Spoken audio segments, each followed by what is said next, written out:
Hello दोस्तों, नमस्कार। कैसे हो आप सभी। आज की इस वीडियो में हम बात करने वाले हैं रेलवे एनटीपीसी एग्ज़ाम 2025 के 17 जून को हुए फर्स्ट शिफ्ट में जितने भी क्वेश्चन आए थे उन सभी का डीप एनालिसिस करके आपको बताएंगे।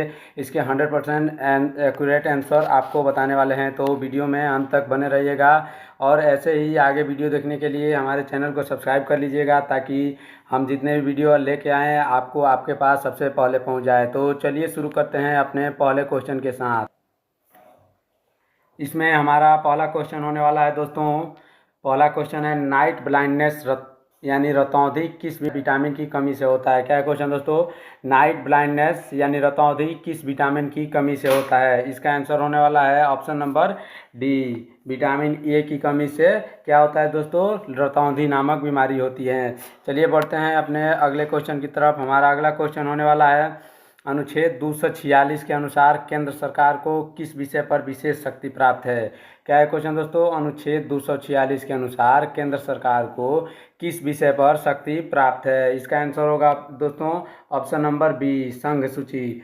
इसका आंसर होगा संघ सूची पर विशेष शक्ति प्राप्त है किस अनुच्छेद 246 के अनुसार। चलिए बढ़ते हैं अपने अगले क्वेश्चन की तरफ। हमारा अगला क्वेश्चन होने वाला है दोस्तों, एक्सेल में B5 का क्या मतलब है। क्या है क्वेश्चन दोस्तों? एक्सेल में B5 का क्या मतलब है। इसका आंसर हो जाएगा ऑप्शन नंबर सी, यानी बी कॉलम और 5 रो। इसका मतलब है B5 का मतलब बी कॉलम और 5 रो से हैं। चलिए बढ़ते हैं अपने नेक्स्ट क्वेश्चन की तरफ। हमारा नेक्स्ट क्वेश्चन होने वाला है दोस्तों, संविधान के किस अनुच्छेद में अल्पसंख्यकों के हित का संरक्षण प्रदान किया गया है। क्या है क्वेश्चन दोस्तों? संविधान के किस अनुच्छेद में अल्पसंख्यकों के हितों का संरक्षण प्रदान किया गया है। इसका आंसर होगा ऑप्शन नंबर सी, अनुच्छेद 29। अनुच्छेद 29 में अल्पसंख्यकों को हितों का संरक्षण प्रदान किया गया है। चलिए बढ़ते हैं अपने नेक्स्ट क्वेश्चन की तरफ। हमारा नेक्स्ट क्वेश्चन है राष्ट्रीय मानवाधिकार आयोग यानी NHRC का मुख्यालय कहाँ स्थित है। क्या है क्वेश्चन दोस्तों? NHRC का मुख्यालय कहाँ स्थित है। तो इसका आंसर हो जाएगा ऑप्शन नंबर डी, यानी नई दिल्ली। नई दिल्ली में राष्ट्रीय मानवाधिकार आयोग या NHRC का मुख्यालय स्थित है। चलिए बढ़ते हैं अपने अगले क्वेश्चन की तरफ। हमारा अगला क्वेश्चन होने वाला है रामौसी विद्रोह किसके विरोध में हुआ था। क्या है क्वेश्चन दोस्तों? रामौसी विद्रोह जो हुआ था वो किसके विरोध में हुआ था। इसका आंसर होने वाला है ऑप्शन नंबर सी, ब्रिटिश शासन के खिलाफ रामौसी विद्रोह हुआ था।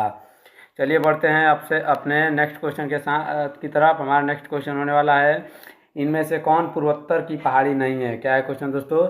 इनमें से कौन पूर्वोत्तर की पहाड़ी नहीं है। इसका आंसर हो जाएगा ऑप्शन नंबर डी, यानी ये सब जितने तीन को ऑप्शन आए थे, नागा पहाड़ी, खासी पहाड़ी और पटकाई पहाड़ी, ये तीनों पूर्वोत्तर की पहाड़ी है। बाकी जो तीसरा ऑप्शन आया था वही है जो पूर्वोत्तर की पहाड़ी नहीं है। चलिए बढ़ते हैं अपने नेक्स्ट क्वेश्चन की तरफ। हमारा नेक्स्ट क्वेश्चन है 1793 का चार्टर एक्ट। क्या है क्वेश्चन दोस्तों? 1793 का चार्टर एक्ट कितने वर्षों के लिए बढ़ाया गया था। इसका आंसर होने वाला है ऑप्शन नंबर सी, 1793 का चार्टर एक्ट 20 वर्षों के लिए बढ़ाया गया था। चलिए बढ़ते हैं अपने अगले क्वेश्चन की तरफ। हमारा अगला क्वेश्चन होने वाला है दोस्तों, अप्रैल 2025 में प्रधानमंत्री नरेंद्र मोदी श्रीलंका के किस शहर से के मंदिर में गए थे। क्या है क्वेश्चन? अप्रैल 2025 में प्रधानमंत्री नरेंद्र मोदी जब श्रीलंका गए थे तो किस शहर के मंदिर में गए थे। इसका आंसर होने वाला है option number C, Anuradhapur. Anuradhapur के मंदिर में प्रधानमंत्री नरेंद्र मोदी गए थे। चलिए बढ़ते हैं अपने नेक्स्ट क्वेश्चन की तरफ। हमारा नेक्स्ट क्वेश्चन होने वाला है दोस्तों, उत्तरी भारत के मैदान में शीतकालीन वर्षा किस कारण से होती है। क्या है क्वेश्चन दोस्तों? उत्तरी भारत के मैदान में शीतकालीन वर्षा किस कारण से होती है। इसका आंसर हो जाएगा ऑप्शन नंबर बी, पश्चिमी विक्षोभ। पश्चिमी विक्षोभ के कारण उत्तरी भारत के मैदान में शीतकालीन वर्षा होती है। चलिए बढ़ते हैं अपने नेक्स्ट क्वेश्चन की तरफ। हमारा नेक्स्ट क्वेश्चन है, जब आप कंप्यूटर में स्लाइड्स जैसे पावर पॉइंट चला रहे हैं तो चाहते हैं कि कोई आपकी स्लाइड न देखे, तो इसके लिए आप क्या प्रयोग करेंगे। क्या है क्वेश्चन दोस्तों? जब आप कंप्यूटर में स्लाइड्स चला रहे हैं और आप चाहते हैं कि आपकी स्लाइड्स कोई और न देख सके, तो आप किसका प्रयोग करते हैं। इसका आंसर होगा option number B, black slide या ब्लैक स्क्रीन। जब आप ब्लैक स्क्रीन या ब्लैक स्लाइड कर देंगे तो कोई भी देख नहीं पाएगा। चलिए बढ़ते हैं अपने अगले क्वेश्चन की तरफ।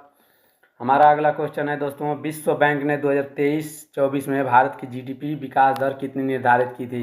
क्या है क्वेश्चन दोस्तों, विश्व बैंक ने 2023-24 में भारत की जीडीपी विकास दर कितनी निर्धारित की थी। इसका आंसर हो जाएगा ऑप्शन नंबर बी यानी 6.3%। क्या आंसर होगा 6.3%। चलिए बढ़ते हैं अपने नेक्स्ट क्वेश्चन की तरफ। फिलीपींस के साथ $200 मिलियन का रक्षा समझौता किस मिसाइल प्रणाली के खरीद के लिए किया गया था। इसका आंसर होने वाला है दोस्तों ऑप्शन नंबर बी आकाश। क्या आंसर होगा आकाश। चलिए बढ़ते हैं अपने नेक्स्ट क्वेश्चन की तरफ। हमारा नेक्स्ट क्वेश्चन होने वाला है दोस्तों, रणजी ट्रॉफी 2024-25 का खिताब विदर्भ ने जीता। विदर्भ टीम के कप्तान कौन है। क्या है क्वेश्चन दोस्तों, रणजी ट्रॉफी 2024-25 का खिताब विदर्भ ने जीता। विदर्भ टीम के कप्तान कौन है। इसका आंसर हो जाएगा option number B. Option number B Akshay Wadkar. Akshay Wadkar. चलिए बढ़ते हैं अपने नेक्स्ट क्वेश्चन की तरफ। हमारा नेक्स्ट क्वेश्चन होने वाला है दोस्तों, लाचित बरफुकन कौन थे। लाचित बरफुकन कौन थे जिनके नाम पर अमित शाह ने पुलिस विभाग की स्थापना की थी। क्या है क्वेश्चन, लाचित बरफुकन कौन थे जिनके नाम पर अमित शाह ने पुलिस विभाग की स्थापना की थी। इसका आंसर हो जाएगा ऑप्शन नंबर बी, एक महान योद्धा थे। कौन थे दोस्तों, लाचित बरफुकन एक महान योद्धा थे जिनके नाम पर अमित शाह ने पुलिस विभाग की स्थापना की थी। चलिए बढ़ते हैं अपने अगले क्वेश्चन की तरफ। हमारा अगला क्वेश्चन होने वाला है, IMF द्वारा जारी जनवरी 2025 में ग्लोबल इकोनॉमिक ग्रोथ यानी विश्व आर्थिक विकास का अनुमान कितना प्रतिशत रखा गया है। क्या है क्वेश्चन दोस्तों, IMF द्वारा जनवरी 2025 में विश्व आर्थिक विकास का अनुमान कितने प्रतिशत रखा गया है। इसका आंसर होने वाला है ऑप्शन नंबर सी यानी 3.3%। 3.3% विश्व आर्थिक विकास का अनुमान रखा गया है। चलिए बढ़ते हैं अपने अगले क्वेश्चन की तरफ। हमारा अगला क्वेश्चन होने वाला है, विंडोज़ में डिलीट होने के बाद फाइलें कहाँ जाती है। क्या है क्वेश्चन दोस्तों, विंडोज़ में डिलीट होने के बाद फाइलें कहाँ जाती हैं। इसका आंसर होगा रिसाइकिल बिन। जब विंडोज़ में हम किसी भी फाइल को डिलीट करते हैं तो वो सबसे पहले रिसाइकिल बिन में जाता है। चलिए बढ़ते हैं अपने अगले क्वेश्चन की तरफ। हमारा अगला क्वेश्चन होने वाला है, निम्नलिखित में से किसका उपयोग एरोसोल प्रणोदक प्रशीतन और वातानुकूलन प्रयोजन के लिए किया जाता है। किसका प्रयोग किया जाता है। इसका आंसर होगा option number B, freon. Freon का उपयोग एरोसोल प्रणोदक प्रशीतन और वातानुकूलन प्रयोजन के लिए किया जाता है। चलिए बढ़ते हैं अपने नेक्स्ट क्वेश्चन की तरफ। हमारा नेक्स्ट क्वेश्चन होने वाला है, वित्त वर्ष 2025-26 के लिए नई कर व्यवस्था में वेतनभोगी व्यक्तियों के लिए कितने लाख की आय पर कोई कर नहीं लगेगा। क्या है क्वेश्चन दोस्तों, वित्त वर्ष 2025-26 के लिए नई कर व्यवस्था में वेतनभोगी व्यक्तियों के लिए कितने लाख की आय पर कोई कर नहीं लगेगा। इसका आंसर हो जाएगा ऑप्शन नंबर डी। क्या आंसर हो जाएगा 12.7 लाख। चलिए बढ़ते हैं अपने नेक्स्ट क्वेश्चन की तरफ। हमारा नेक्स्ट क्वेश्चन होने वाला है, हमारा 20 नंबर क्वेश्चन होने वाला है, रामप्पा मंदिर जिसे काकतीय रुद्रेश्वर मंदिर के नाम से भी जाना जाता है किस राज्य में स्थित है। क्या है क्वेश्चन दोस्तों, रामप्पा मंदिर जिसे काकतीय रुद्रेश्वर नाम के मंदिर के नाम से भी जाना जाता है किस राज्य में स्थित है। इसका आंसर हो जाएगा ऑप्शन नंबर सी, तेलंगाना में। तेलंगाना में रामप्पा मंदिर है जिसे काकतीय रुद्रेश्वर मंदिर के नाम से भी जाना जाता है। चलिए बढ़ते हैं अपने अगले क्वेश्चन की तरफ। हमारा अगला क्वेश्चन होने वाला है, अंधी मलाई कहानी की लेखिका कौन है। क्या है क्वेश्चन दोस्तों, अंधी मलाई कहानी की लेखिका कौन है। इसका आंसर हो जाएगा option number B, Mahadevi Verma. Mahadevi Verma ने अंधी मलाई कहानी लिखा था। चलिए बढ़ते हैं अपने अगले क्वेश्चन की तरफ। हमारा अगला क्वेश्चन होने वाला है, जीएसटी में आई किस में आता है। क्या है क्वेश्चन दोस्तों, जीएसटी में आई किस में आता है। इसका आंसर होने वाला है दोस्तों इंटरस्टेट अंतरराज्यीय लेन देन। चलिए बढ़ते हैं अपने अगले क्वेश्चन की तरफ। हमारा अगला क्वेश्चन होने वाला है, राजस्थान की सबसे बड़ी कृत्रिम झील कौन सी है। क्या है क्वेश्चन दोस्तों, राजस्थान की सबसे बड़ी मानव निर्मित या कृत्रिम झील कौन सी है। इसका आंसर हो जाएगा ऑप्शन नंबर बी, जयसमंद झील। जयसमंद झील राजस्थान की सबसे बड़ी कृत्रिम झील है। चलिए बढ़ते हैं अपने अगले क्वेश्चन की तरफ। हमारा अगला क्वेश्चन है, चंद्रगुप्त मौर्य के समय कौन सा यूनानी भारत आया था। क्या है क्वेश्चन दोस्तों, चंद्रगुप्त मौर्य के समय कौन सा यूनानी भारत आया था। इसका आंसर हो जाएगा option number C, Megasthenes. Megasthenes Chandragupta Maurya के समय भारत आया था जो कि यूनान का था। चलिए बढ़ते हैं अपने अगले क्वेश्चन की तरफ। हमारा अगला क्वेश्चन होने वाला है लोकपाल और लोकायुक्त अधिनियम कब आया था। क्या है क्वेश्चन दोस्तों, लोकपाल और लोकायुक्त अधिनियम कब आया था। इसका आंसर हो जाएगा ऑप्शन नंबर सी यानी 25, मतलब 25 का सी 2013। लोकपाल और लोकायुक्त अधिनियम 2013 में आया था। चलिए बढ़ते हैं अपने अगले क्वेश्चन की तरफ। हमारा अगला क्वेश्चन होने वाला है सिंधु घाटी सभ्यता का स्थल धौलावीरा किसके लिए प्रसिद्ध था। क्या है क्वेश्चन दोस्तों, सिंधु घाटी सभ्यता का स्थल धौलावीरा किसके लिए प्रसिद्ध था। इसका आंसर हो जाएगा ऑप्शन नंबर बी, जल प्रबंधन प्रणाली के लिए सिंधु घाटी सभ्यता का स्थल धौलावीरा प्रसिद्ध था। चलिए बढ़ते हैं अपने नेक्स्ट क्वेश्चन की तरफ। हमारा नेक्स्ट क्वेश्चन होने वाला है स्प्रिंग में मुख्य रूप से कौन सी तरंगें उत्पन्न होती हैं। क्या है क्वेश्चन दोस्तों, स्प्रिंग में मुख्य रूप से कौन सी तरंगें उत्पन्न होती हैं। इसका आंसर हो जाएगा ऑप्शन नंबर बी, अनुदैर्ध्य तरंगें, लॉन्गिट्यूडिनल वेव यानी अंतर अनुदैर्ध्य तरंगें स्प्रिंग में मुख्य रूप से उत्पन्न होती हैं। चलिए बढ़ते हैं अपने अगले क्वेश्चन की तरफ। हमारा अगला क्वेश्चन होने वाला है निम्नलिखित में से किसे लंदन में सर विलियम हट कर्जन वायली की हत्या की थी। निम्नलिखित में से किसने लंदन में सर विलियम हट कर्जन वायली की हत्या की थी। इसका आंसर हो जाएगा ऑप्शन नंबर सी, मदन लाल ढींगरा। मदन लाल ढींगरा ने लंदन में सर विलियम हट कर्जन वायली की हत्या कर दी थी। चलिए बढ़ते हैं अपने अगले क्वेश्चन की तरफ। हमारा अगला क्वेश्चन होने वाला है राष्ट्रीय मानवाधिकार आयोग की स्थापना कब हुई थी। क्या है क्वेश्चन दोस्तों, राष्ट्रीय मानवाधिकार आयोग की स्थापना कब हुई थी। इसका आंसर होने वाला है ऑप्शन नंबर बी यानी 12 अक्टूबर 1993 को राष्ट्रीय मानवाधिकार आयोग की स्थापना हुई थी। चलिए बढ़ते हैं अपने अगले क्वेश्चन की तरफ। हमारा अगला क्वेश्चन होने वाला है राष्ट्रीय मानवाधिकार आयोग के अध्यक्ष और सदस्यों का कार्यकाल कितने वर्षों का होता है। क्या है क्वेश्चन, राष्ट्रीय मानवाधिकार आयोग के अध्यक्ष और सदस्यों का कार्यकाल कितने वर्षों तक का होता है।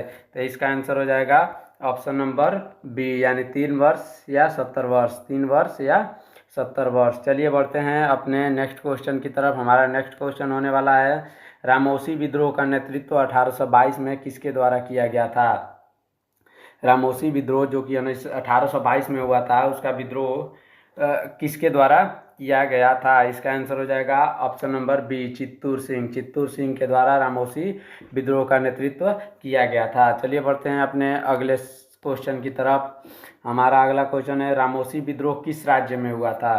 क्या है क्वेश्चन दोस्तों, रामोसी विद्रोह किस राज्य में हुआ था। इसका आंसर हो जाएगा option number B, Maharashtra. Maharashtra में रामोसी विद्रोह हुआ था। चलिए बढ़ते हैं अपने अगले क्वेश्चन की तरफ। हमारा अगला क्वेश्चन होने वाला है 1793 के चार्टर अधिनियम में किस बोर्ड की स्थापना की थी। 1793 में जब चार्टर अधिनियम पास हुआ था तो उस किस बोर्ड की स्थापना की गई थी। इसका आंसर हो जाएगा ऑप्शन नंबर बी, नियंत्रण बोर्ड। नियंत्रण बोर्ड का स्थापना की गई थी।